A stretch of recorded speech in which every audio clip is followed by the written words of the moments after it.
Hello everybody and welcome to a new episode of the Science Goes Bikingman series. In the previous episode we already discussed the challenges that an athlete faces when taking on the ultra-distance racing. So in today's episode we are talking about my training and the content of the upcoming 8 weeks of specific preparation leading up to the Bikingman 555 Alpen-Maritime 2023. But first, if you haven't watched the previous video yet, I would recommend check it out because the training plan we're going through today is based on the insights from the last episode. So in summary, we learned from episode 2 that one of the requirements for ultra racing is an adequate VO2 max. In 8 weeks we can't expect huge improvements in my oxygen uptake anymore. This training has already been happening in the past weeks for me. Over the next 8 weeks the goal is to maintain my aerobic performance and more importantly enhance my endurance capacity, so stay the VO2 max and specific training now for ultra racing. The training will aim to fatigue my fast twitch type 2 muscle fibers in the leg muscles through successive intense sessions. So during this period I will be conducting numerous high intensity training sessions where I'll be riding at very intense level. Now for better understanding, let's take a closer look on my training plan. Oh, hold on a second, if you would like to follow my training plan as well and prepare for an ultra race within 8 weeks for yourself, you will find a link to the mentioned training plan in the video description too. You can easily purchase this plan on the Training Peaks platform and then following along. Just input your FTP, your functional threshold power for correct zones in the settings and choose a start date. 8 weeks of training for your next ultra distance event are waiting for you. Alright, now let's take a look at the training plan together. So in the first weeks of the plan we see some elements that will accompany me throughout a standard training week. In the first weeks we already observe a session in the sweet spot range, roughly about 85 till 93% of FTP, to trigger metabolic processes in the glycolytic intensity range. Then moving toward the weekend we have the first intense high intensity training session in a long endurance ride. The aim of the first week is to trigger you a little bit and prepare for the next weeks. Things get really exciting in week number 2 and 3, so let's dive in. The goal for the next 2 weeks will be slightly fatigue my glycolytic rate, which is the area of carbohydrate burning in order to become more efficient in providing energy during the race. In other words, I'm aiming to boost my fat oxidation. As a quick reminder for you, the energy or power in watts that I want to generate comes from a combination of fat oxidation and also carbohydrate burning. I'm trying to reduce the proportion of carbohydrate consumption to more economical during the race. So how am I going to achieve this?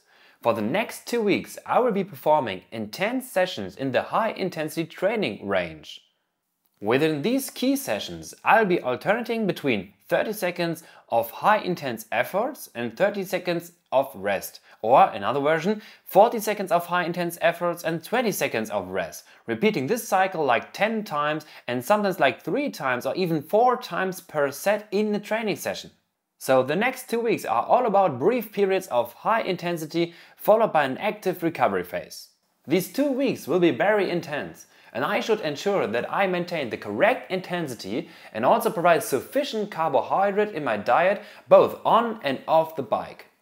In this regard, I'm aiming for a daily carbohydrate intake of around 7 till 9 gram per kilogram body weight and consuming around 60 till 90 gram per hour of carbohydrates while riding on my bike. For you guys, I would highly recommend this approach if your goal is to complete intense training sessions and most importantly, achieve the required performance like is told you in the training plan for holding high intensity efforts. A low carb strategy would be entirely inappropriate in this context. And beside the training plan in the upcoming episodes, I will walk you through sample low intensity training sessions and also demonstrate how high intensity training efforts can look like and what to focus on during implementation.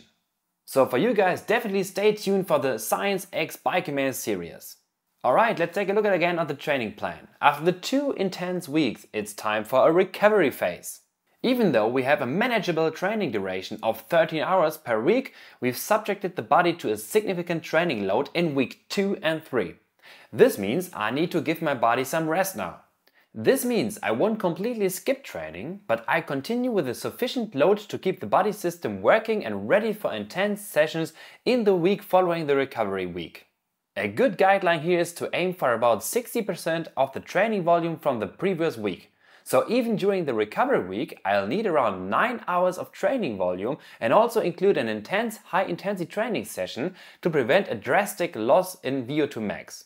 In summary, in the first half, so the first 4 weeks of training plan, I've trained in 2-week blocks with the goal of improving efficiency. Through numerous intense training sessions, the aim is to not only maintain the previously trained VO2 max, but potentially enhance it. What remains now is the development of enduring aerobic muscle fibers, and that's achieved through significant training volume.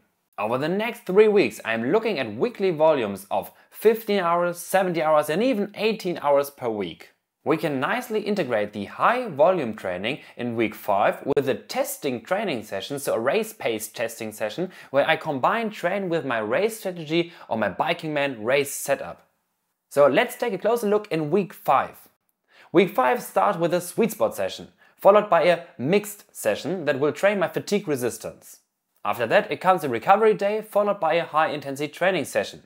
And finally, in the weekend, we move into the training race-paced test. During this race training session, the goal is to test the nutrition strategy and ride for a fairly long duration continuously. I try to pace myself very carefully, similar to a real race, and take on the first climb with a relaxed approach. This session can also be adapted, if needed, to practice riding into the night, if you want to, simulating the nighttime riding that one would encounter during the actual race. And also here are some things you should consider in such a training session. You can consider, is your light sufficient for adequate visibility? Do you have any bike-mounted bags that might become bothersome or hinder your riding at some point? You can also ask yourself what carbohydrate will you consume initially and how can you continue to refuel during intermediate stops during the race, maybe in gas station. What pacing strategy will you use for climbing? How fast can you descend while still feeling safe on your bike? And also something like how will your bike computer and light stay powered during the night or maybe on the day. The goal of a race pace session is to feel yourself a little bit more safe and a bit more prepared for the final event. So try to figure out which complication and maybe which difficulties may become along in the final event on the Bikingman, how to react on them. These are important considerations to keep in mind during a session like this. Not only riding a bike, but ask yourself what you can expect in the race itself. After the race pace session in week 5, we are heading into the next 2 final weeks where we increase the training duration and also the training load to get into the final preparation. We are training in the next training session the so-called durability. So it means the reduction of performance after longer efforts during the final race. Therefore, I integrate the HIIT featuring medium intensity mix session. This training session starts with a high intensity training set of 3 times 10 times 30-30 intervals. We remember 30 seconds on, 30 seconds off. This trains my VO2 max and engages many of my fast twitch type 2 muscle fibers. Following that, there are 3 sets of 20 minutes each in the fat max or zone 2 range. This zone primarily utilizes fat oxidation processes. The preload during the HIIT 30-30 intervals allows me to create better and more specific endurance stimulus with fatigued fast twitch type 2 fibers, the fast twitch type 2 turbo fiber, which we are hardly used in the HIIT 30-30 sessions. The high intensity preload can work as an effective systematic preparation to train my endurance processes. The combination of high intensity training and medium intensity in one session can be a good workout for training for my durability. So now we move on into the final week, the tapering phase. During this period I will only be preparing my system for the bike race. There is a lighter easy ride at the beginning of the week and a HIIT training session for increasing my VO2. But the most crucial aspect is in this week the carbo loading in the 2 days leading up to the race. I want to start the Bikingman race with my glycogen stores as full as possible. To achieve this, I'll be following the guidelines from studies from sports scientist Asker Jorgentorp and consuming a significant amount of carbohydrates. To provide this, you have to take around 8 till 12 grams per kilogram of body weight in carbohydrates into your system, With my weight of 72 kilograms, that amounts to approximately 720 grams of carbohydrates per day. This sounds hard, and it also is, but keep in mind how important the carbo loading is for a good racing start, especially in ultra-distance racing. If everything goes well up until that point, I will be able to enter the Bikingman fully loaded and well prepared. The training leading up to this moment is the best preparation I can undertake now. What awaits me during the race, I will discover then, and I will have to make decisions on the spot that I can't predict at this time. But from now on, over the next 8 weeks, I can monitor my performance on race day and take full responsibility for my race.